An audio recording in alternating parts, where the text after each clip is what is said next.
નમસ્કાર મિત્રો, સ્વાગત છે તમારું આપણી આ યુટ્યુબ ચેનલમાં જેનું નામ છે ગુજરાતી જીકેની જમાવટ.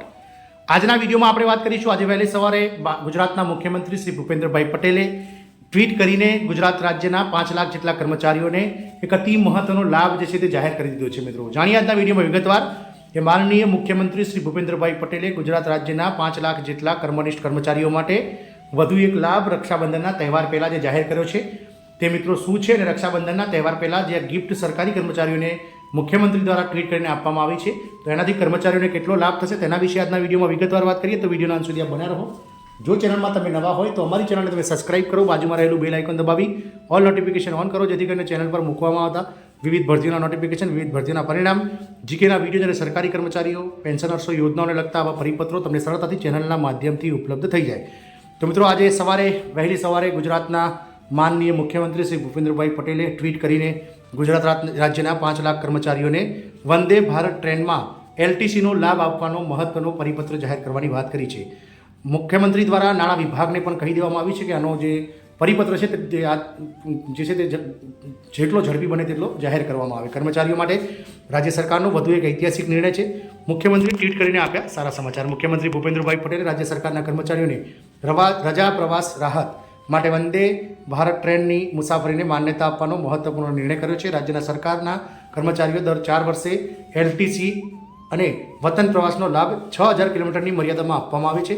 કર્મચારીઓ દ્વારા આવા પ્રવાસ અન્વયે ટ્રેન દ્વારા મુસાફરી કરવામાં આવતી હોય છે. ત્યારે આ મુસાફરી હવે સરકારી કર્મચારીઓ વંદે ભારત ટ્રેનમાં પણ કરી શકશે. આ મુસાફરીનો લાભ 5 લાખ જેટલા સરકારી કર્મચારીઓને મળશે. વંદે ભારત ટ્રેનમાં મુસાફરીનો લાભ આપવા રજૂઆત કરાઈ હતી. ભારતીય રેલવે દ્વારા છેલ્લા થોડાક વર્ષોથી આધુનિક સુવિધા સાથેની વંદે ભારત ટ્રેન શરૂ કરવામાં આવી છે. રાજ્ય સરકારના કર્મચારીઓને મળતી આવી રજા પ્રવાસ રાહતમાં વંદે ભારત ટ્રેનની મુસાફરીનો સમાવેશ કરવા માટે ગતરોજ કર્મચારી યુનિયનો દ્વારા મુખ્યમંત્રી સમક્ષ રજૂઆત કરવામાં આવી હતી. જેમાં મિત્રો આજરોજ મુખ્યમંત્રી ભૂપેન્દ્રભાઈ પટેલે ટ્વીટ કર્યું છે કે રાજ્ય સરકારના કર્મચારીઓ માટે આનંદની વાત. કર્મચારીઓને રજા પ્રવાસ કે વતન પ્રવાસ માટે દર 4 વર્ષે એલટીસીનો જે લાભ આપવામાં આવે છે તેમાં 6000 કિલોમીટરની મર્યાદામાં આપવામાં આવે છે, જે અંતર્ગત વંદે ભારત ટ્રેનની મુસાફરીને પણ માન્યતા આપવાનો નિર્ણય આજે તારીખ 13 ઓગસ્ટ સવારે 9 વાગે ટ્વીટ કરીને મુખ્યમંત્રી દ્વારા કરવામાં આવે છે. મુખ્યમંત્રીએ કર્મચારીઓના હિતમાં નિર્ણય કર્યો છે. મુખ્યમંત્રી ભૂપેન્દ્રભાઈ પટેલે કર્મચારીઓના હિતમાં ઉદાર વલણ અપનાવીને એલટીસી બ્લોક 2020થી 23ની શરૂઆતથી રજા પ્રવાસ રાહત માટે વંદે ભારત ટ્રેનની મુસાફરીનો પણ સમાવેશ કરવાનો નિર્ણય કર્યો છે.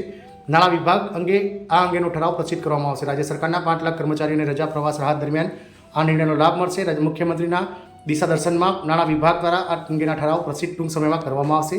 1 મહિના પહેલાં મોંઘવારી ભથ્થામાં 4% વધારો કરીને ઐતિહાસિક નિર્ણય લીધો હતો. 1 મહિના પહેલાં જ ભૂપેન્દ્રભાઈ પટેલની અધ્યક્ષતામાં કેબિનેટની બેઠકમાં ગુજરાત રાજ્યના કર્મચારીઓ અને પેન્શનર્સો માટે ડીએડીઆરમાં 4% વધારો કરવાની જાહેરાત કરવામાં આવી હતી. ને કેન્દ્ર સરકારના ધોરણે રાજ્ય સરકારના કર્મચારીઓનું 1 જાન્યુઆરી 2024થી 4% મોંઘવારી ભથ્થું અને મોંઘવારી રાહત વધારી અને 50% હાલના દરે સરકારી કર્મચારીઓને ચૂકવવામાં આવે છે, જે રાજ્યના 9.44 લાખ કર્મચારી અને પેન્શનર્સને એનો લાભ થશે. આમ મિત્રો મુખ્યમંત્રી દ્વારા આજ રોજ આ કર્મચારીઓ માટે અતિ મહત્વનો એલટીસીના જે લાભ છે તેને લઈ અને વંદે ભારત ટ્રેન એલટીસીમાં સમાવેશ કરવાને લઈ અને અતિ મહત્વની વાત કરવામાં આવી છે.